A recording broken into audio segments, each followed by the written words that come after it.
ಮಡಿಕೇರಿ ದಸರಾ ಸಂಪ್ರದಾಯಕ್ಕೆ ಒತ್ತು ಕೊಟ್ಟು ಅದ್ದೂರಿಯಾಗಿ ಆಚರಿಸುವಂತಾಗಬೇಕು. ಐತಿಹಾಸಿಕ ಜನಪ್ರಿಯ ದಸರಾ ಜನೋತ್ಸವಕ್ಕೆ ಸರ್ಕಾರದಿಂದ ಹೆಚ್ಚಿನ ಅನುದಾನ ತರಲು ಪ್ರಾಮಾಣಿಕ ಪ್ರಯತ್ನ. ವಿಜೃಂಭಣೆಯ ಸಾಂಸ್ಕೃತಿಕ ಕಾರ್ಯಕ್ರಮಗಳೊಂದಿಗೆ ಮಡಿಕೇರಿ ದಸರಾಕ್ಕೆ ಹೊಸತನವನ್ನು ಪರಿಚಯಿಸುವಂತಾಗಬೇಕು. ವೈಭವದ ದಶಮಂಟಪ ಸಮಿತಿಗಳಿಗೆ, ಕರಗ ದೇವಾಲಯ ಸಮಿತಿಗಳಿಗೆ ಸಕಾಲದಲ್ಲಿ ಹೆಚ್ಚಿನ ಅನುದಾನ ದೊರೆಯುವಂತಾಗಬೇಕು.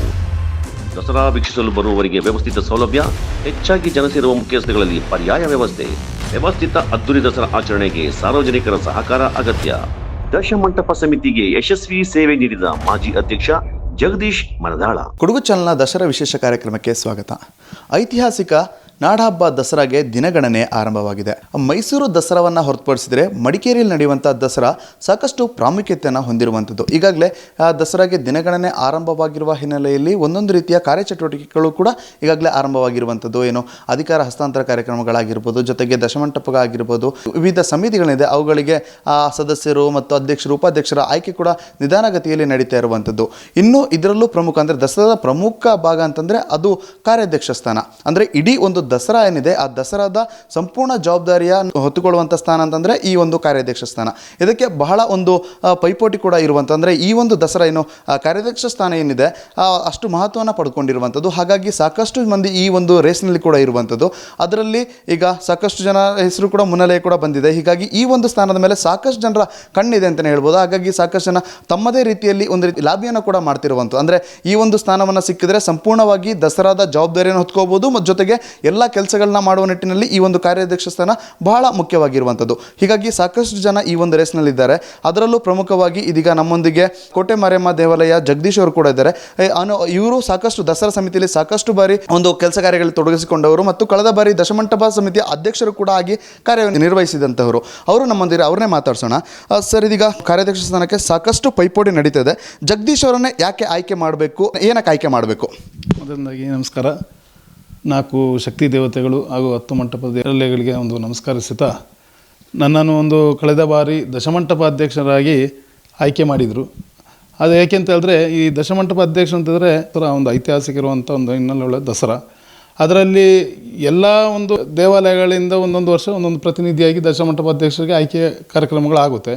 ಆ ಒಂದೊಂದು ದೇವಾಲಯಕ್ಕೆ ಬರುತ್ತೆ. ನನ್ನ ಇದರಲ್ಲಿ ಬರುತ್ತೆ. ನಾನು ಶ್ರೀ ಕೋಟೆ ಮಾರಿಯಮ್ಮ ಯುವಕ ಮಿತ್ರ ಮಂಡಳಿ ಸುಮಾರು 30 ವರ್ಷದಿಂದ ದೇವಾಲಯದಲ್ಲಿ ಸಕ್ರಿಯ ಕಾರ್ಯಕರ್ತನಾಗಿ 2 ಬಾರಿ ಅಧ್ಯಕ್ಷನಾಗಿ 2006 ಹಾಗೂ 2014ರಲ್ಲಿ ಅಧ್ಯಕ್ಷ ಆಗಿದೆ. ಆಗ ನಮ್ಮ ದೇವಾಲಯಕ್ಕೆ ಪ್ರಥಮ ಬಹುಮಾನವೂ ಬಂದಿತ್ತು. ಅದು ಒಂದು ಒಳ್ಳೆಯ ಸಂಘಟನೆ ಮತ್ತು ಒಂದು ಇದರಲ್ಲಿ ಗುರುತಿಸ್ಕೊಂಡು ನಾನು ಬಂದಿದ್ದು. ಹಾಗೆ ನಮ್ಮ ಇದಕ್ಕೆ ದಶಮಂಟಪದ ಒಂದು ಬರತ್ತಿಗೆ ನಮ್ಮ ಸಮಿತಿಯವರು ಒಳ್ಳೆಯ ಇದರಲ್ಲಿ ಅದು ಜಗದೀಶ್ ಆಗಬೇಕು ಅಂತೇಳಿ ಆಯ್ಕೆ ಮಾಡಿ ಕಳೆದ ಬಾರಿ ಕಳಿಸಿದರು. ಅದು ಎಲ್ಲರ ಒಂದು ಒಪ್ಪಿಗೆ ಮೇರೆ ನಮ್ಮ ಸಮಿತಿ ಒಂದು ಥ್ಯಾಂಕ್ಸ್ ಹೇಳ್ಬೇಕು ಫಸ್ಟಾಗಿ. ಹೀಗೆ ನನ್ನ ಗುರುತಿಸ್ಬಿಟ್ಟು ನೀನು ಆಗಬೇಕು, ನಿನಗೆ ಅದ್ರ ಬಗ್ಗೆ ಅನುಭವ ಇದೆ, ಅದೇ ಮಡಿಕೇರಿ ನಾಡಹಬ್ಬ ಒಳ್ಳೆ ರೀತಿಯಲ್ಲಿ ಆಗುವಂಥದ್ದು, ಅದಕ್ಕೆ ನಾವು ನಿಮ್ಮ ಒಂದು ನೇತೃತ್ವದಲ್ಲಿ ಆಗಲಿ ಅಂತೇಳಿ ನಮ್ಮ ಸಮಿತಿ ನಿರ್ದೇಶಿಸಿ ಕಳಿಸಿ. ಅದೇ ರೀತಿ ಒಳ್ಳೆಯ ಒಂದು ನಮಗೆ ಕಳೆದ ಬಾರಿ ಮೊದಲನೇದಾಗಿ ನಮ್ಮ ಶಾಸಕರಿಗೆ ಧನ್ಯವಾದ ಅಂತ ಹೇಳ್ತೀನಿ.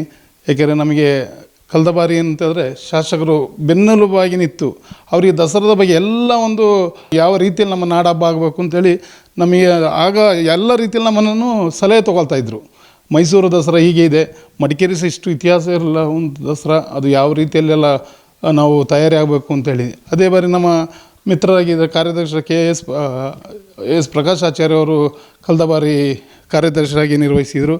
ಅವರು ಮತ್ತು ನನ್ನ ಒಂದು ದಶಮಂಟಪದ ಅಧ್ಯಕ್ಷ ಎರಡು ಒಂದು ಮೀಚಲಾಗಿ ಶಾಸಕರೊಟ್ಟಿಗೆ ಹಿಂದೆ ನಿಂತು ನಾವು ಹೇಗೆ ನಾಡಹಬ್ಬ ದಸರಾ ಒಳ್ಳೆ ರೀತಿಯಲ್ಲಿ ಆಗಬೇಕು, ಜನಗಳಿಗೆ ನಮ್ಮ ಮೈಸೂರು ರೀತಿಯಲ್ಲಿ ಯಾವ ರೀತಿಯಲ್ಲಿ ಒಂದು ದಸರಾ ಆಗ್ತದೆ ಅದೇ ರೀತಿ ಮಡಿಕೇರಿಯಲ್ಲಿ ಸಹ ಆಗ್ತಾಯಿದೆ. ಇತಿಹಾಸ ಇರೋ ದಸರಾಗಳು ಮೈಸೂರಿನ ಇತಿಹಾಸ ಇದೆ, ಅದೇ ರೀತಿ ರಾಜರ ಕಾಲದಲ್ಲಿ ಇತಿಹಾಸ ಇರೋದು ನಮ್ಮ ಮಡಿಕೇರಿಗೆ. ಏಕೆಂದರೆ 4 ಶಕ್ತಿದೇವತೆ ಕರಗ ಉತ್ಸವ ರಾಜರ ಕಾಲದಿಂದನೇ ಬಂದಂಥದ್ದು. ಅದು ಮೊದಲನೇದಾಗಿ ನಮಗೆ ಬಂದಂಥದ್ದು ನಮ್ಮ ಮಡಿಕೇರಿ ದಸರಾದ ಇತಿಹಾಸ. ಅಲ್ಲಿಂದ ತದನಂತರ ಬಂದು ನಾವು 10 ಮಂಟಪಗಳು ಶೋಭಾಯಾತ್ರೆಯಲ್ಲಿ ಬಂದು ಭವ್ಯವಾದ ಮಂಟಪಗಳನ್ನ ಮಡಿಕೇರಿಯಲ್ಲಿ ವರ್ಷದಿಂದ ವರ್ಷಕ್ಕೆ ಅದನ್ನ ವಿಜೃಂಭಣೆಯಾಗಿ ನಡೆಸ್ಕೊಂಡು ಬರ್ತಾಯಿದ್ದೀವಿ. ಅದು ಈ 10 ಮಂಟಪಗಳು 4 ಶಕ್ತಿ ದೇವತೆಗಳ ಒಂದು ಇದರಲ್ಲಿ ಮಡಿಕೇರಿ ಸುಭಿಕ್ಷವಾಗಿದೆ ಅಂತ ಹೇಳಿದ್ರೆ ಈ ನಾಡಹಬ್ಬ ದಸರಾ. ಅದು ಏಕೆಂದರೆ ನಾವು 2 ಮಾತಿಲ್ಲ ಅದರಲ್ಲಿ ಅದು ಮಾತಾಡೋಕ್ಕೆ. ಮಡಿಕೇರಿ ನಗರ ಆಗನೇ ರಾಜರ ಕಾಲದಿಂದ ಬಂದಂಥ ಒಂದು ಇತಿಹಾಸ. ಯಾವುದೆಲ್ಲ ನಮ್ಮ ರಕ್ಷಣೆಗೋಸ್ಕರ ನಾವು ಮಾಡಿದಂಥ ಈ ನಾಡಹಬ್ಬ ದಸರಾ ಅದೇ ರೀತಿ ನಡ್ಕೊಂಡು ಬರ್ತಾ ಇದೆ. ಜಗದೀಶ್ ಅವ್ರನ್ನ ಈಗಾಗಲೇ ಸಾಕಷ್ಟು ಜನರಿಗೆ ಗುರುತು ಕೂಡ ಇರುವಂಥದ್ದು. ಜಗದೀಶ್ ಅವರು ಈ ಬಾರಿ ಕಾರ್ಯಾಧ್ಯಕ್ಷರಾದರೆ ಯಾವ ರೀತಿಯಾಗಿ ದಸರಾದಲ್ಲಿ ಬದಲಾವಣೆಗಳನ್ನ ತರ್ತಾರೆ ಅಂತ? ಈಗ ನನ್ನ ಮೇಲೆ ಒಂದು ಭರವಸೆ ಅಂದರೆ, ನಾನು ಕಳೆದ ಬಾರಿ ನನ್ನ ಎಲ್ಲರೂ ನಮಗೆ, ನಾನು ಮೊದಲನೇಗೆ ಎಲ್ಲ ನಮ್ಮ 4 ಶಕ್ತಿ ದೇವತೆ ಸಮಿತಿಯವರಿಗೆ ಹಾಗೂ 10 ದೇವಾಲಯ ಸಮಿತಿಯವರಿಗೆ ನಾನು ಧನ್ಯವಾದ ಹೇಳ್ತಾ ಇದ್ದೀನಿ. ಯಾಕೆಂದರೆ ನನಗೆ ಕಳೆದ ಬಾರಿ ನನಗೆ ಅನುಭವ, ನನ್ನ ಇದರಲ್ಲಿ ನನ್ನ ಮಂಟಪಗಳು ಮಾಡಿಕೊಂಡು ಇದು ಮಾಡಿ ನಾವು ಬಂದಿದ್ದು. ಆದರೆ ನನಗೆ ಎಲ್ಲ ಸಮಿತಿಯವರು ನನಗೆ ಬೆಂಬಲ ಕೊಟ್ಟರು. ನಿಮಗೆ ಅನುಭವ ಇದೆ, ನೀವು ದಸರಾದಲ್ಲಿ ಈ ಥರ ಮಾಡಿ ಈ ಥರ ಮಾಡ್ಬೋದು, ಆ ರೀತಿಯಲ್ಲೇ ಇದು ಅಂತೇಳಿ ಕಳೆದ ಬಾರಿ ನನಗೆ ದೃಢ ಮನಸ್ಸಿಂದ ನನ್ನನ್ನು ಇದು ಮಾಡಿಸಿದರು. ಹಾಗೆ ನಮಗೆ ಮೇಯ್ನಾಗಿ ನಮಗೆ ಶಾಸಕರು ಒಳ್ಳೆಯ ಒಂದು ನಮಗೆ ಬೆನ್ನೆಲುಬು ಇದ್ದುಬಿಟ್ಟು ಅವರು ನಮ್ಮ ದಸರಾದಲ್ಲಿ ಎಲ್ಲ ಕಾರ್ಯಕ್ರಮಗಳಿಗೆ ಯಾವ ರೀತಿಯಲ್ಲಿ ಆಗಬೇಕು, ಅಚ್ಚುಕಟ್ಟಾಗಿ ಆಗಬೇಕು, ಸಾಂಸ್ಕೃತಿಕ ಕಾರ್ಯಕ್ರಮಗಳಾಗಬೇಕು. ಅದೇ ಇದರಲ್ಲಿ ನಮ್ಮ ಕಳೆದ ಬಾರಿ ಕಾರ್ಯಾಧ್ಯಕ್ಷ ನಿರ್ವಹಿಸಿ 2 ಬಾರಿ ಯಶಸ್ವಿಯಾಗಿ ಅವರು ಪ್ರಕಾಶ್ ಆಚಾರ್ಯ ಅವರು ನಿರ್ವಹಿಸಿದರು ಕಾರ್ಯಾಧ್ಯಕ್ಷ.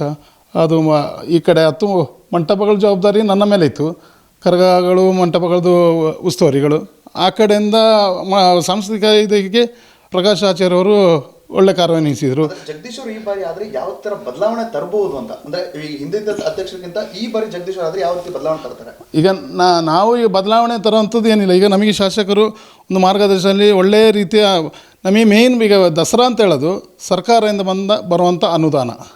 ಆ ಸರ್ಕಾರದಿಂದ ಬರೋ ಅನುದಾನ ನಮಗೆ ಮೇಯ್ನಾಗಿ ಬೇಕಾಗಿದ್ದು 4 ನಮ್ಮ ಶಕ್ತಿ ದೇವತೆ ಕರಗಗಳಿಗೆ ಹಾಗೂ 10 ಮಂಟಪದ ದೇವಾಲಯಗಳಿಗೆ ಅನುದಾನ ಒಳ್ಳೆ ರೀತಿಯಲ್ಲಿ ಇದ್ದರೆ. ಯಾಕೆಂದರೆ ಇವತ್ತು ದಿನ ಹೇಗೆ ಆಗಿದೆ ಅಂದರೆ, ಮುಂಚೆಲ್ಲ 10 ಲಕ್ಷ ಇದ್ದರೆ ನಮಗೆ ಒಂದು ಒಳ್ಳೆ ಭವ್ಯ ಮಂಟಪ ಆಗಿತ್ತಿತ್ತು, ಕರಗೋತ್ಸವ ದೇವಾಲಯಗಳು ಆಗ್ತಿತ್ತು, ಆ ಒಂದು ಇದರಲ್ಲಿ ಆಗ್ತಾಯಿತ್ತು. ಅದು ಚಂದಾವಸೂಲಿ ನಮ್ಮ ಸಾರ್ವಜನಿಕ ಕ್ಷೇತ್ರದಿಂದ ಮಾಡ್ತಾಯಿದ್ವು.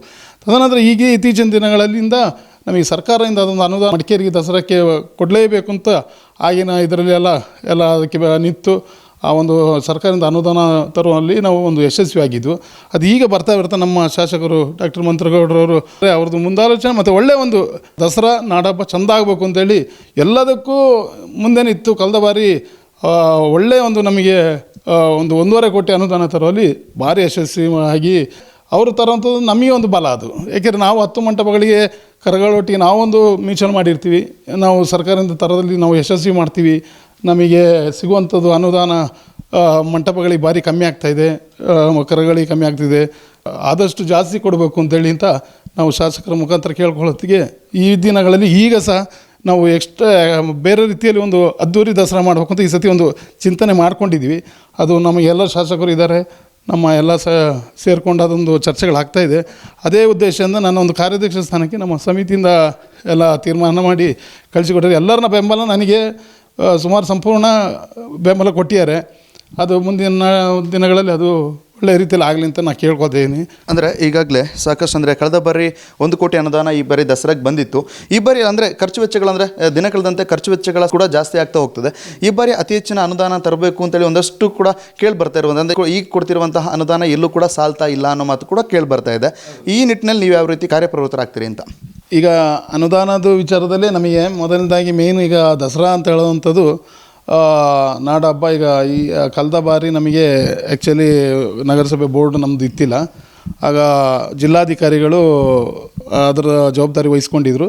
ಯಶಸ್ವಿಯಾಗಿ ನಮಗೆ ತುಂಬ ಬೆಂಬಲ ಕೊಟ್ಟು ಅಧ್ಯಕ್ಷ ಸ್ಥಾನ ದಸರಾ ಅವ್ರಿಗೆ ಹೇಳ್ದು, ನಿಮ್ಮ ಒಂದು ಅಧ್ಯಕ್ಷ ಸ್ಥಾನದಲ್ಲಿ ಈ ಸತಿ ದಸರಾ ಆಗ್ತಿದೆ ಸರ್, ನೀವು ಎಲ್ಲದಕ್ಕೆ ಸಹಕರಿಸ್ಬೇಕು ಅಂತ. ಆದರೆ ಅವರು ಒಳ್ಳೆ ರೀತಿಯ ನಮಗೆ ಬೆಂಬಲವನ್ನು ಕೊಟ್ಟು ಎಲ್ಲ ರೀತಿಯಲ್ಲಿ ಒಂದು ಸರ್ಕಾರದಿಂದ ಬಂದ ಅನುದಾನದಲ್ಲಿ ಸಾಂಸ್ಕೃತಿಕ ಇಲಾಖೆಗೆ ಜವಾಬ್ದಾರಿ ಇರೋತ್ತಿಗೆ, ಯಾಕೆಂದರೆ ಮುಂಚೆಲ್ಲ ಡೈರೆಕ್ಟಾಗಿ ನೇರವಾಗಿ ನಗರಸಭೆಗೆ ಅಕೌಂಟಿಗೆ ಎಲ್ಲ ಬರ್ತಾಯಿತ್ತು.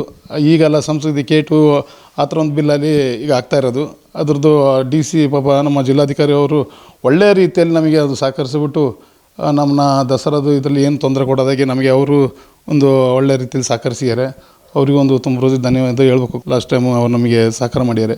ಅಂದರೆ ಸರ್, ಈಗ ಶಾಸಕರು ಕೂಡ ನಿಮ್ಮವರೇ ಇದ್ದಾರೆ, ಜೊತೆಗೆ 1 ಕೋಟಿ ಅನುದಾನ ಕೂಡ ತಂದಿದ್ದೀರಿ. ಬಟ್ ಈ ಸಲ ಹೆಚ್ಚಿನ ಅನುದಾನ ತರಬೇಕು ಅಂತ ಕೂಡ ಸಾಕಷ್ಟು ನಿರೀಕ್ಷೆ ಕೂಡ ಇದೆ. ಹೀಗಾಗಿ ಕರಗಗಳಿಗೆ ಎಷ್ಟು ಕೊಡಬೇಕು, ಜೊತೆಗೆ ದಶಮಂಟಪಗಳಿಗೆ ಎಷ್ಟು ಕೊಡಬೇಕು ಅನ್ನೋ ನಿರೀಕ್ಷೆ ಈ ಬಾರಿ ಇದೆ. ಅಂದರೆ ಹೆಚ್ಚು ಬೇಕು ಅಂತ ಕೇಳ್ತಾ ಇದ್ದಾರೆ. ನಿಮ್ಮ ನಿರೀಕ್ಷೆ ಎಷ್ಟಿದೆ ಸರ್? ಯಾಕೆಂದರೆ ಈಗ ನನಗೆ ಇದರ ಬಗ್ಗೆ ಅನುಭವ ಇದೆ. ಯಾಕೆಂದರೆ ನಾವು ಮಂಟಪಗಳಲ್ಲಿ ಸಕ್ರಿಯವಾಗಿ ಕರಗೋತ್ಸವ ಮತ್ತು ಮಂಟಪಗಳಲ್ಲಿ ಸಕ್ರಿಯವಾಗಿ ನಾವು ತೊಡಗಿಸಿಕೊಂಡವರು. ಏಕೆಂದರೆ ನಮಗೆ ಇದರ ಬಗ್ಗೆ ಎಲ್ಲನೂ ನಮಗೆ ಅದರದ್ದು ಆಳದಿಂದ ಗೊತ್ತಿದೆ. ನಾವು ಒಂದು ಸಣ್ಣ ಮಕ್ಕಳಿಂದ ಕರಗ ಉತ್ಸವದಲ್ಲಿ ಭಂಡಾರಗಳು ಅಂತ ಇದರಿಂದ ಒಂದು ವ್ಯವಸ್ಥೆ ರೀತಿಯಲ್ಲಿ ಇರೋತ್ತಿಗೆ ಅದರಲ್ಲೆಲ್ಲ ನಾವು ಗುರುತಿಸ್ಕೊಂಡು ಆ ದೇವಾಲಯದ ಸಮಿತಿ ಕೆಲಸಗಳನ್ನ ಮಾಡಿಕೊಂಡು ಆ ಕೆಲಸ ಇದು ಮಾಡ್ಕೊಂಡು ಬಂದಿದ್ದು. ಅದೇ ರೀತಿಯಲ್ಲಿ ಇವತ್ತಿಗೂ ಸಹ ನಾಳೆ ಈಗ ನಮಗೆ ಈ ಸರ್ಕಾರದಿಂದ ಬರೋ ಅನುದಾನಗಳು ಯಾವ ಥರ ಇರಬೇಕಂದ್ರೆ, ಕಳೆದ ವರ್ಷ ನಾವು 1 ಕೋಟಿ ಅಂತೇಳಿ 1.5 ಕೋಟಿಗೆ ನಮಗೆ ನಮ್ಮ ಶಾಸಕರು ಒಳ್ಳೆ ರೀತಿಯಲ್ಲಿ ಒಳ್ಳೆ ಅನುದಾನ ತರಿಸಿಕೊಟ್ರು. ಈ ಸತಿ ನಾವು 4 ಕೋಟಿ ಅನುದಾನ ಕೇಳಬೇಕು ಅಂತೇಳಿ ಎಲ್ಲ ಪ್ರಯತ್ನಗಳು ಮಾಡ್ತಾಯಿದ್ದೀವಿ. ಅದು ಎಲ್ಲ ರೀತಿಯಲ್ಲಿ ಆಗಬೇಕು ಅಂತೇಳಿ ಇದಕ್ಕೆ ಒಂದು ಉದಾಹರಣೆ ನಾನು ಯಾಕೆ ಹೇಳಬೇಕು ಅಂತಂದರೆ, ಕಳೆದ ಬಾರಿ ನಮ್ಮ ಶಾಸಕರು ಅದನ್ನು ಈಗ ಸರ್ಕಾರದಿಂದ ನಾವು ಅನುದಾನ ಕೇಳ್ತೀವಿ. ಮಡಿಕೇರಿ ದಸರಾ ಎಲ್ಲ ಕಡೆ ಉತ್ಸವಗಳು ಆಗ್ತಾ ಇರ್ತದೆ. ಯಾವುದೇ ನಾವು ಇವತ್ತು ತನಕ ಮಾಧ್ಯಮಗಳಲ್ಲಾಗಲಿ ಚಾನಲ್ಸ್ಗಳಲ್ಲಾಗಲಿ ಬರ್ತದೆ, ಅದೊಂದು ಅಷ್ಟಷ್ಟು ರೀತಿಯಲ್ಲಿ ತೋರಿಸ್ಬಿಟ್ಟು ಆ ದಿನದ ಮಾತ್ರ ಇರುತ್ತೆ. ನಮ್ಮದು ಯಾವುದೇ ಇವತ್ತು ಮಡಿಕೇರಿ ಅಂತ ಹೇಳೋದು ಪ್ರವಾಸೋದ್ಯಮದಲ್ಲಿ ಮೇಲೆ ಒಂದು ಲೆವೆಲಲ್ಲಿ ಇವತ್ತು ಮಡಿಕೇರಿ ಅಷ್ಟು ಇದು ರಾಷ್ಟ್ರ ಮಟ್ಟದಲ್ಲಿ ಹೆಸರು ಮಾಡಿದಂಥದ್ದು. ಅದರಲ್ಲಿ ಮೂಲ ಕಾರಣ ಮಡಿಕೇರಿ ನಾಡಹಬ್ಬ ದಸರಾನು. ಮಡಿಕೇರಿ ಅಂತ ಹೇಳಿದಾಗ ದಸರಾನು ಒಂದು ಅದರಲ್ಲಿ ಪ್ರವಾಸೋದ್ಯಮ ಇದರಲ್ಲಿ ನಮಗೆ ಒಂದು ಒಳ್ಳೆಯ ಇದು ತರುವಂಥ ಹೆಸರು ತರುವಂಥ ಒಂದು ನಾಡಹಬ್ಬ ದಸರಾ. ಆಗ ನಾವು ಕಳೆದ ಬಾರಿ ಇದೇ ನಮ್ಮ ಶಾಸಕರು ಡಿ ಕೆ ಶಿವಕುಮಾರ್ ಸರ್ನ ಮಡಿಕೇರಿ ದಸರಾಗೆ ಇನ್ವೈಟ್ ಮಾಡಲೇಬೇಕು ಅವರಿಗೆ. ಯಾಕೆಂದರೆ ಈಗ ಮಡಿಕೇರಿ ನಗರದಲ್ಲಿ ಇಷ್ಟೊಂದು ಅದ್ದೂರಿ ದಸರಾ ಆಗೋದು ಮೈಸೂರು ಲೆವೆಲಲ್ಲಿ ಆಗ್ತಾಯಿದೆ. ಆಗ ನನಗೆ ಒಂದು ಜವಾಬ್ದಾರಿ, ನಮ್ಮ ಎಲ್ಲ ಸಮಿತಿ ದಸರಾ ಸಮಿತಿ ನಮ್ಮ ರಾಜೇಶ್ ಯಲ್ಲಪ್ಪ ಅವರು ಇದ್ದರು, ಪ್ರಕಾಶ್ ಆಚಾರ್ಯ, ನಮ್ಮನ್ನೆಲ್ಲ ಶಾಸಕರು ಕರೆದು ಒಳ್ಳೆ ರೀತಿಯಲ್ಲಿ ಈ ಥರ ಅವರೊಂದು ಕರೆಸಿ ಅವರು ಇದು ಮಾಡುವ ದಸರಾ ಇದಕ್ಕೆ ಅವ್ರಿಗೆ ಮಾಹಿತಿ ಎಲ್ಲ ಕೊಡುವ, ಮುಂದಿನ ದಿನಗಳಿಗೆ ನಮಗೆ ಅನುದಾನ ತರೋಕ್ಕೆ ಅದು ನಮಗೆ ಒಳ್ಳೆಯದಾಗುತ್ತೆ ಅಂತೇಳಿ. ಹಾಗೆ ನಾವು ಎಲ್ಲ ಕಳೆದ ಬಾರಿ ಒಂದು 10 ಮಂಟಪಗಳಿಗೆ ಸರ್ನ ಕರ್ಕೊಂಡೋಗಿ ಎಲ್ಲ ಅವ್ರನ್ನ ಪ್ರದರ್ಶನ ಹಾಕಿಸಿ ಅವರಿಗೆ ಒಂದು ಮಾಡಿಸಿ, ಮುಂದಿನ ದಿನಗಳಲ್ಲಿ ದಸರಾ ಅಂತೇಳಿ ಬರೋತ್ತಿಗೆ ನಿಮ್ಮ ಸಹಕಾರ ಎಲ್ಲ ಬೇಕು ಅಂತೇಳಿ ಅವ್ರನ್ನ ಕೇಳಿಕೊಂಡಿದ್ದು. ಅದರಿಂದ ನಮಗೊಂದು ಏನು ಧೈರ್ಯ ಅಂದರೆ, ಈ ಸತಿ ಒಂದು ಒಳ್ಳೆ ಉತ್ತಮ ಅನುದಾನ ಬರುವ ಒಂದು ತರುವಲ್ಲಿ ನಾವು ಯಶಸ್ವಿ ಆಗ್ತೀವಿ ಅಂತೇಳಿ ನಮಗೊಂದು ಭರವಸೆ ಇದೆ. ಅದಕ್ಕೆ ಶತಪ್ರಯತ್ನ ಈಗನೇ ನಾವು ಮಾಡ್ಕೊಂಡು ಬರ್ತಾಯಿದ್ದೀವಿ. ಆ ಒಂದು ಉದ್ದೇಶದಲ್ಲಿ ನಾವು ಅದರಲ್ಲಿ ಲಾಸ್ಟ್ ಟೈಮಿಂದ ಅದ್ರ ಬಗ್ಗೆ ಅನುಭವ ಇದ್ದಕ್ಕೆ ಈಗ ನಮಗೆ ಒಂದು ಸ್ವಲ್ಪ ಈಸಿ ಆಗುತ್ತೆ. ಸರ್ಕಾರದಿಂದ ಅನುದಾನ ತರುವಲ್ಲಿ ನಾವು ಸಕ್ರಿಯವಾಗಿ ಸುಮಾರು ಕೆಲಸ ಮಾಡ್ಕೊಂಡು ಬರ್ತಾಯಿದ್ದೀವಿ. ತರುವ ಒಂದು ನಾವು ತರ್ತೀವಿ ಅಂತೇಳಿ ಒಂದು ನಂಬಿಕೆ ಇದೆ. ಸರ್, ಇನ್ನು ಸಾಕಷ್ಟು ಅಂದರೆ ಮಡಿಕೇರಿ ದಸರಾದಲ್ಲಿ ಸಾಕಷ್ಟು ದಿನ ಏನು ಗಾಂಧಿ ಮೈದಾನದಲ್ಲಿ ಸಾಂಸ್ಕೃತಿಕ ಕಾರ್ಯಕ್ರಮಗಳು ಕೂಡ ನಡೀತದೆ. ಹೀಗಾಗಿ ಈ ನಿಟ್ಟಿನಲ್ಲಿ ಯಾವ ರೀತಿಯ ಒಂದು ಕಾರ್ಯೋಜನೆಗಳನ್ನ ಹಾಕ್ಕೊಂಡಿದ್ದೀರಿ? ಸ್ಥಳೀಯ ಕಲಾವಿದರಿಗೆ ಸಾಕಷ್ಟು ಈ ಪ್ರತಿ ದಸರಾದಲ್ಲೂ ಕೂಡ ಆ ಸ್ಥಳೀಯ ಕಲಾವಿದರಿಗೆ ಅನ್ಯಾಯ ಮಾಡ್ತೀರ ಅನ್ನೋ ಮಾತುಗಳು ಕೇಳಿ ಬರ್ತವೆ. ಅಂದರೆ ಹೊರ ಭಾಗದ ಕಲಾವಿದರನ್ನ ಹೆಚ್ಚು ಕರೆಸ್ತಾ ಇರುವಂಥದ್ದು, ಎಲ್ಲ ಒಂದು ಕಡೆ ನಮ್ಮ ಕೊಡಗಿನ ಕಲಾವಿದರು ನಮಗೆ ಕೊಡಿ ಅನ್ನೋ ಮಾತುಗಳು ಕೂಡ ಕೇಳಿ ಬರ್ತದೆ. ಈ ನಿಟ್ಟಿನಲ್ಲಿ ಏನಾದರೂ ಬದಲಾವಣೆ ತರುವಂಥ ಸಾಧ್ಯತೆ ಇದೆಯಾ ಸರ್, ನೀವು ಕಾರ್ಯಾಧ್ಯಕ್ಷ ಆದ ಸಂದರ್ಭದಲ್ಲಿ? 100% ಆ್ಯಕ್ಚುಲಿ ನಾವು ಕಳೆದ ಬಾರಿ ನಾವು ಒಂದು 2 ವರ್ಷದಿಂದ ನಮ್ಮ ಗಮನಕ್ಕೆ ಬಂದಾಗೆ ಶಾಸಕರೇ ಸುಮಾರು ನಮಗೆ ಮಾಹಿತಿ ಕೊಟ್ಟರು. ಇಲ್ಲಿ ಫಸ್ಟ್ ಇಲ್ಲಿಗೆ ಲೋಕಲ್ಸ್ ಕಲಾವಿದರು ಇಲ್ಲಿಯವರು ಇರ್ತಾರೆ, ಅವರಿಗೆ ಫಸ್ಟ್ ಅವ್ರದ್ದೊಂದು ತಂಡನ ರಚನೆ ಮಾಡಿ ಅಂತೇಳಿ. ಅದೇ ರೀತಿಯಲ್ಲಿ ಕಳೆದ ಬಾರಿ ಅನಿಲ್ ಎಚ್ ಅವರು ಒಳ್ಳೆಯ ಒಂದು ಸಾಂಸ್ಕೃತಿಕ ಕಾರ್ಯಕ್ರಮಗಳನ್ನ ನೆರವೇರಿಸ್ಕೊಂಡ್ಬಂದರು. ಫಸ್ಟ್ ಪ್ರಿಫರೆನ್ಸ್ ನಮ್ಮ ಲೋಕಲ್ಗಿಸಿಯೇ ಲಾಸ್ಟ್ ಟೈಮಿಂದ ಕೊಟ್ಟಿದ್ವಿ ನಾವು, ನಮಗೆ ಗಮನಕ್ಕೆ ಬಂದಾಗೆ. ಆದರೆ ಅದರ ಮಧ್ಯದಲ್ಲಿ ನಾವು ಸ್ಥಳೀಯ ಕಲಾವಿದರಿಗೆ ಎಲ್ಲ ಒಂದು ಟೈಮಿಂಗ್ಸ್ನ ಇಟ್ಟು ಒಂದು ಸಣ್ಣ ಒಂದು ಗ್ಯಾಪಲ್ಲಿ ಒಂದು 1/2 hour ಯಾರಾದರೂ ಹೊರಗಡೆವರಿಗೆ ಬರೋ ಹೊತ್ತಿಗೆ ಒಂದು ವೇದಿಕೆ ಆಗ್ತಿದೆ. ಯಾಕೆಂದರೆ ನಾನು ಒಟ್ಟಿಗೆ ಇದ್ದೆ. ಆಗ ನಾನು ಎಲ್ಲರಿಗೆ ಮಾಹಿತಿ ಅವರು ನಮಗೆ ಕೊಡ್ತಾಯಿದ್ರು. ಅನಿಲ್ ಎಚ್ ಅವರು ಭಾರಿ ಒಳ್ಳೆಯ ಕಾರ್ಯನಿರ್ವಹಿಸಿದ್ದಾರೆ ಕಳೆದ ಬಾರಿ ಅವರು ಸಹ. ಅದು ನಮಗೆ ಸಂತೋಷ ಇದೆ. ಆದರೆ ಯಶಸ್ವಿ ಆಗಬೇಕು ಅಂತಂದರೆ ಒಬ್ಬರು ಇಬ್ಬರಲ್ಲ, ಒಂದು ನಾಡಹಬ್ಬ ದಸರಾ ಅಂತ ಹೇಳೋದು ಎಲ್ಲರೂ ಸೇರಿ ಊರಹಬ್ಬ, ಅದು ಒಳ್ಳೆ ರೀತಿ ಯಶಸ್ವಿ ಆಗಬೇಕು ಅಂತೇಳಿ ಎಲ್ಲರದ್ದು ಆಸೆ ಇರುತ್ತೆ. ಮತ್ತು ನಮ್ಮ ಮಕ್ಕಳಿಗೇ ನಮ್ಮ ಊರಲ್ಲೇ ಇದ್ದವ್ರಿಗೆ ಒಂದು ಪ್ರತಿಭೆ, ನಮ್ಮದು ಯಾವುದೋ ಅವ್ರವ್ರದ್ದು ಲೆವೆಲಲ್ಲಿ ಇರ್ತಾರೆ, ಅದನ್ನ ಪ್ರತಿಭೆನ ತೋರಿಸ್ಬೇಕು ಅಂತ ಎಲ್ಲ ತಂದೆ ತಾಯಂದಿರ ಆಸೆ ಇರುತ್ತೆ. ಅದನ್ನ ನಾವು ಆದಷ್ಟು ಮನೆಗೆ ತಲುಪುವಾಗೆ ನಾವು ಪ್ರಚಾರ ಕೊಡಬೇಕಂತೆಲ್ಲ ಕೊಟ್ಟು ಲಾಸ್ಟ್ ಟೈಮಲ್ಲಿ ಅದನ್ನ ನಾವು ಒಂದು ಎಷ್ಟು ಮಟ್ಟಿಗೆ ಆಗುತ್ತೋ ಅಷ್ಟನ್ನು ಮಾಹಿತಿ ಕೊಟ್ಟು ಸ್ಥಳೀಯ ಕಲಾವಿದರಿಗೆ ಕೊಟ್ಟಿದ್ದು ಅಂತ ನನ್ನ ಒಂದು ಭಾವನೆ. ಅದು ಆಗಿದೆ. ಇನ್ನು ಮುಂದೆ ಈ ಸತಿ ಈಗ ನಾವೇನಂತಾರೆ, ಆದಷ್ಟು ನಾವು ಆಗೋ 10 ದಿನ ಕಾರ್ಯಕ್ರಮಗಳಲ್ಲಿ ಆದಷ್ಟು ಬೆಳಗಿಂದನೇ ಈಗ ಒಂದೊಂದು ಕಾರ್ಯಕ್ರಮಗಳು, ಈಗ ಹೊಸದಾಗಿ ನಾವು ಕಾಫಿ ದಸರಾ ಆಗ್ತಾಯಿದೆ, ಅದು ಆಯಿತು. ಮಹಿಳಾ ದಸರಾಗಳು, ಸಾಂಸ್ಕೃತಿಕ ಕಾರ್ಯಕ್ರಮಗಳು 10 ದಿನದ್ದು ಬೆಳಿಗ್ಗೆ ದಿನದಿಂದನೇ 9 ಗಂಟೆಯಿಂದ ರಾತ್ರಿ 10ರಿಂದ 11 ಗಂಟೆ ತನಕ ಆಗ್ತಾನೇ ಇದೆ. ಅದು ಯಾಕೆ ಉದ್ದೇಶ ಅಂದರೆ, ನಾವು ಈಗ ದಸರಾ ಮುಂಚೆ ಥರ ನಾವು ನಗರಸಭೆ ಒಂದು ಪುರಸಭೆ ನಮ್ಮೊಂದು ಸಣ್ಣ ಹಾಲಿತ್ತು, ಅದರಲ್ಲಿ ಮಾಡ್ತಾಯಿದ್ವು ನನ್ನ ಆಗ ಗೊತ್ತಿಗೆ. ಈಗ ಬಂದು ಗಾಂಧಿ ಮಂಟಪಕ್ಕೆ ಬಂದಿದೆ. ಗಾಂಧಿ ಮಂಟಪದಲ್ಲಿ ಅದ್ದೂರಿ ಕಾರ್ಯಕ್ರಮಗಳು ಆಗ್ತಾನೇ ಇದೆ. ಅದರಲ್ಲಿ ತುಂಬ ನಮ್ಮ ಸ್ಥಳೀಯರಿಗೇ ಅವಕಾಶಗಳು ಆಗ್ತಾಯಿರೋ ಅಂತ ನನ್ನ ಗಮನ.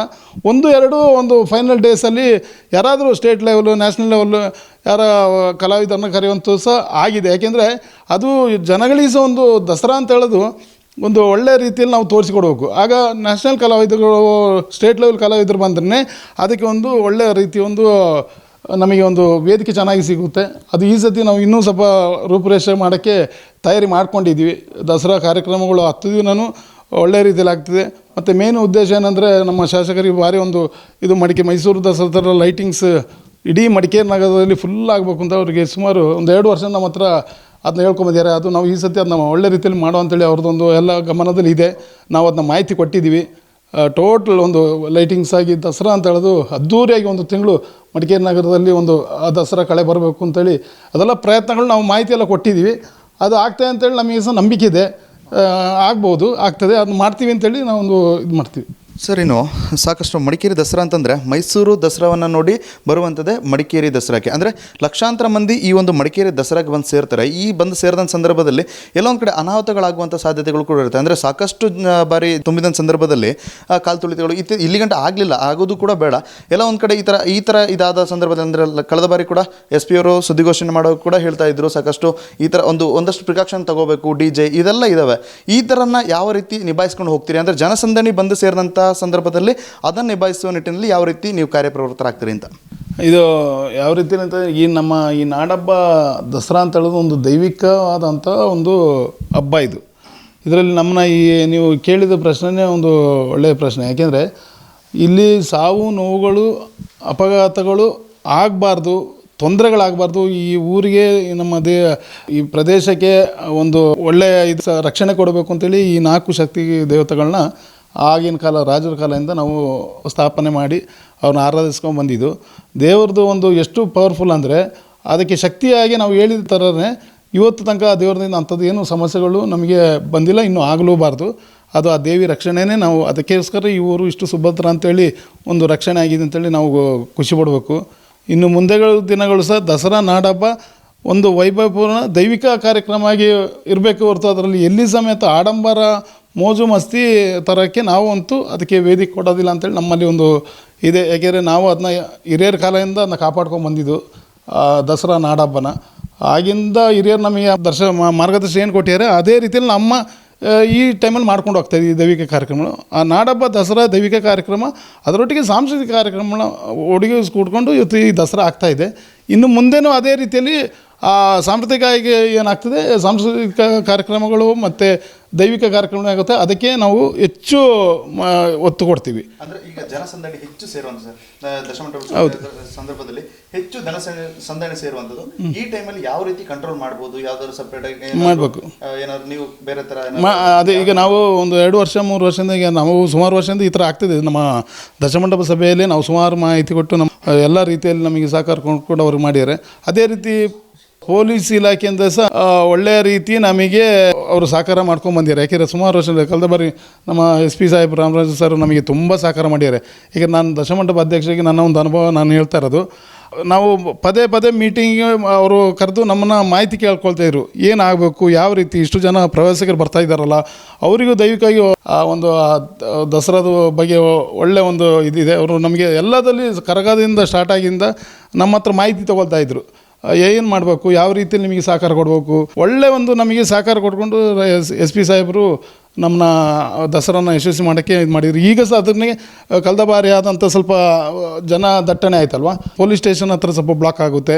ಮತ್ತು ನಗರಸಭೆಯಿಂದ ಹಿಡಿದು ನಾವು ಟೋಲ್ಗೇಟಿಗೆ ಹೋಗೋ ಜಾಗದಲ್ಲಿ ಸ್ವಲ್ಪ ಜನಸಂದಣಿ ಆಗುತ್ತೆ.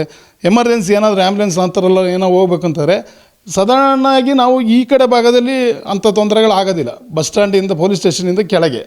ಯಾಕೆಂದರೆ ಸಾರ್ವಜನಿಕರು ಪ್ರವಾಸಿಗರು ಬರೋದು ಮಂಗಳೂರು ರೋಡು, ಮೈಸೂರು ರೋಡು, ತುಂಬ ಅಲ್ಲಿ ಒಂದು ಸಮಸ್ಯೆಗಳು ಅಲ್ಲಿ ಕ್ರಿಯೇಟ್ ಆಗುತ್ತೆ.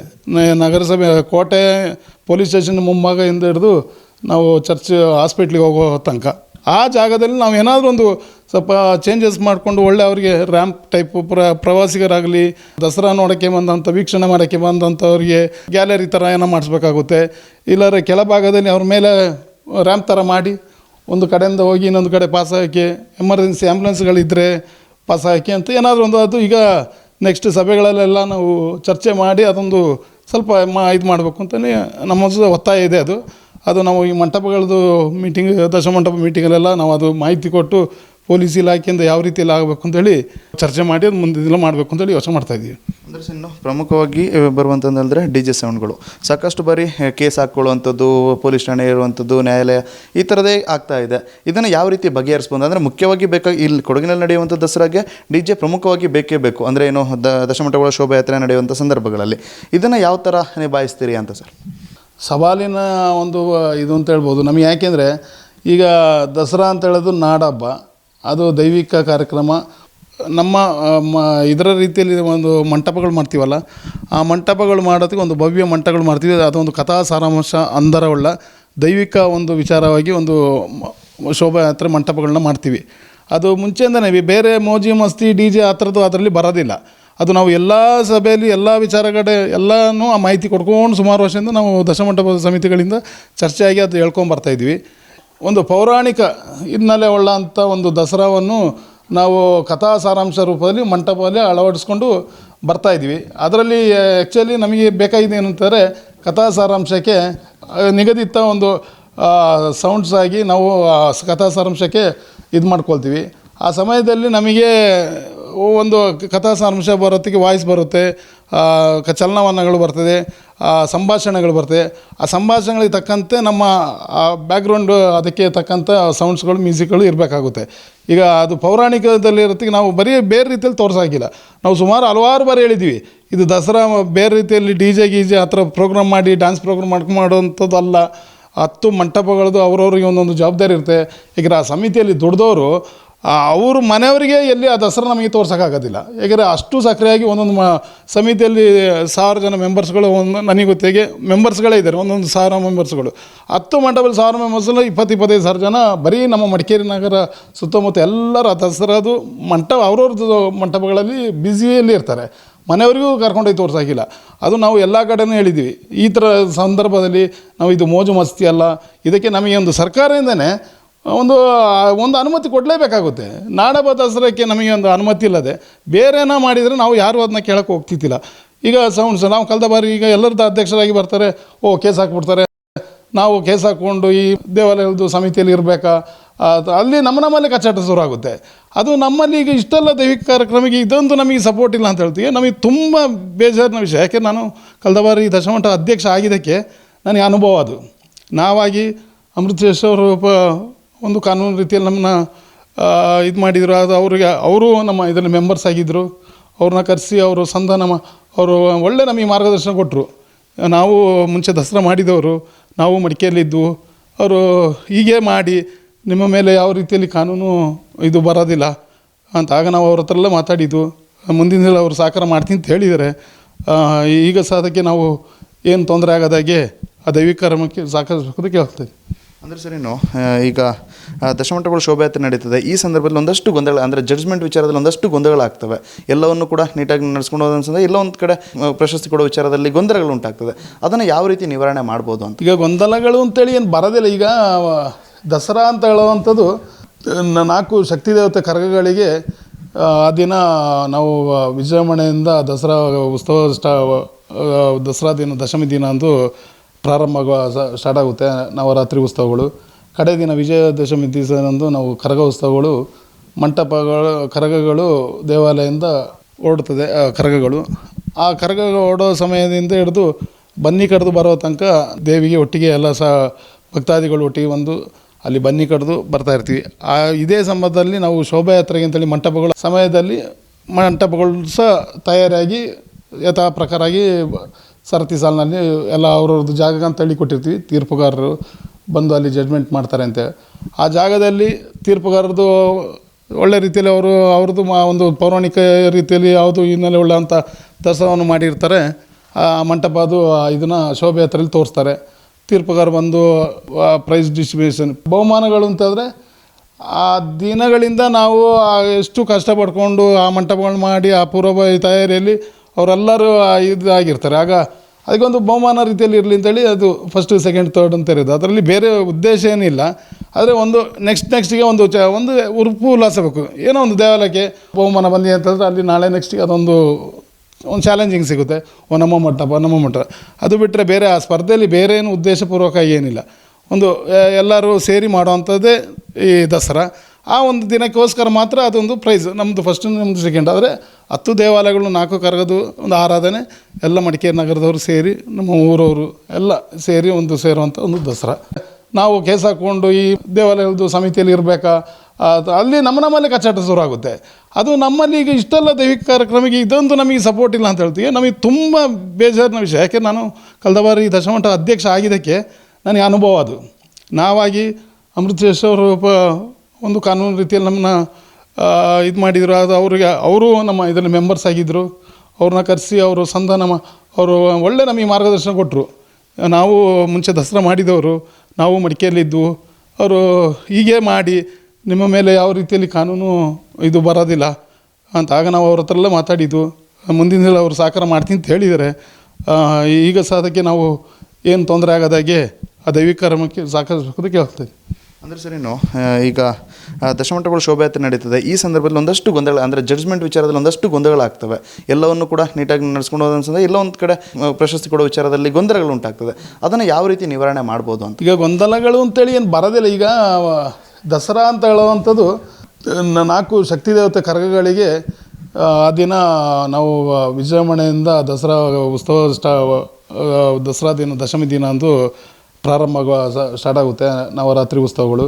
ಕಡೆ ದಿನ ವಿಜಯದಶಮಿ ದಿವಸದಂದು ನಾವು ಕರಗ ಉತ್ಸವಗಳು, ಕರಗಗಳು ದೇವಾಲಯದಿಂದ ಓಡುತ್ತದೆ. ಕರಗಗಳು ಆ ಕರಗ ಓಡೋ ಸಮಯದಿಂದ ಹಿಡಿದು ಬನ್ನಿ ಕಡ್ದು ಬರೋ ತನಕ ದೇವಿಗೆ ಒಟ್ಟಿಗೆ ಎಲ್ಲ ಸಹ ಭಕ್ತಾದಿಗಳು ಒಟ್ಟಿಗೆ ಬಂದು ಅಲ್ಲಿ ಬನ್ನಿ ಕಡ್ದು ಬರ್ತಾಯಿರ್ತೀವಿ. ಇದೇ ಸಂದರ್ಭದಲ್ಲಿ ನಾವು ಶೋಭಾಯಾತ್ರೆಗೆ ಅಂತೇಳಿ ಮಂಟಪಗಳ ಸಮಯದಲ್ಲಿ ಮಂಟಪಗಳು ಸಹ ತಯಾರಾಗಿ ಯಥಾ ಪ್ರಕಾರಾಗಿ ಸರತಿ ಸಾಲಿನಲ್ಲಿ ಎಲ್ಲ ಅವ್ರವ್ರದ್ದು ಜಾಗ ಅಂತೇಳಿ ಕೊಟ್ಟಿರ್ತೀವಿ. ತೀರ್ಪುಗಾರರು ಬಂದು ಅಲ್ಲಿ ಜಡ್ಜ್ಮೆಂಟ್ ಮಾಡ್ತಾರೆ ಅಂತ. ಆ ಜಾಗದಲ್ಲಿ ತೀರ್ಪುಗಾರರದು ಒಳ್ಳೆ ರೀತಿಯಲ್ಲಿ ಅವ್ರದ್ದು ಒಂದು ಪೌರಾಣಿಕ ರೀತಿಯಲ್ಲಿ ಯಾವುದು ಹಿನ್ನೆಲೆ ಉಳ್ಳಂಥ ದಸರಾವನ್ನು ಮಾಡಿರ್ತಾರೆ. ಆ ಮಂಟಪ ಅದು ಇದನ್ನು ಶೋಭಾಯಾತ್ರೆಯಲ್ಲಿ ತೋರಿಸ್ತಾರೆ. ತೀರ್ಪುಗಾರ ಬಂದು ಪ್ರೈಸ್ ಡಿಸ್ಟ್ರಿಬ್ಯೂಷನ್ ಬಹುಮಾನಗಳು ಅಂತಂದರೆ ಆ ದಿನಗಳಿಂದ ನಾವು ಎಷ್ಟು ಕಷ್ಟಪಡ್ಕೊಂಡು ಆ ಮಂಟಪಗಳು ಮಾಡಿ ಆ ಪೂರ್ವಭಾವಿ ತಯಾರಿಯಲ್ಲಿ ಅವರೆಲ್ಲರೂ ಇದಾಗಿರ್ತಾರೆ. ಆಗ ಅದಕ್ಕೊಂದು ಬಹುಮಾನ ರೀತಿಯಲ್ಲಿ ಇರಲಿ ಅಂತೇಳಿ ಅದು ಫಸ್ಟ್ ಸೆಕೆಂಡ್ ಥರ್ಡ್ ಅಂತ ಇರೋದು. ಅದರಲ್ಲಿ ಬೇರೆ ಉದ್ದೇಶ ಏನಿಲ್ಲ. ಆದರೆ ಒಂದು ನೆಕ್ಸ್ಟಿಗೆ ಒಂದು ಉರುಪು ಉಲ್ಲಾಸ ಬೇಕು. ಏನೋ ಒಂದು ದೇವಾಲಯಕ್ಕೆ ಬಹುಮಾನ ಬಂದಿ ಅಂತಂದರೆ ಅಲ್ಲಿ ನಾಳೆ ನೆಕ್ಸ್ಟಿಗೆ ಅದೊಂದು ಚಾಲೆಂಜಿಂಗ್ ಸಿಗುತ್ತೆ. ನಮ್ಮ ಮಂಟಪ ಅದು ಬಿಟ್ಟರೆ ಬೇರೆ ಆ ಸ್ಪರ್ಧೆಯಲ್ಲಿ ಬೇರೆ ಏನು ಉದ್ದೇಶಪೂರ್ವಕ ಏನಿಲ್ಲ. ಒಂದು ಎಲ್ಲರೂ ಸೇರಿ ಮಾಡುವಂಥದ್ದೇ ಈ ದಸರಾ. ಆ ಒಂದು ದಿನಕ್ಕೋಸ್ಕರ ಮಾತ್ರ ಅದೊಂದು ಪ್ರೈಸ್ ನಮ್ಮದು ಫಸ್ಟ್ ನಮ್ಮದು ಸೆಕೆಂಡ್. ಆದರೆ 10 ದೇವಾಲಯಗಳು 4 ಕರಗದು ಒಂದು ಆರಾಧನೆ ಎಲ್ಲ ಮಡಿಕೇರಿ ನಗರದವರು ಸೇರಿ ನಮ್ಮ ಊರವರು ಎಲ್ಲ ಸೇರಿ ಒಂದು ಸೇರುವಂಥ ಒಂದು ದಸರಾ.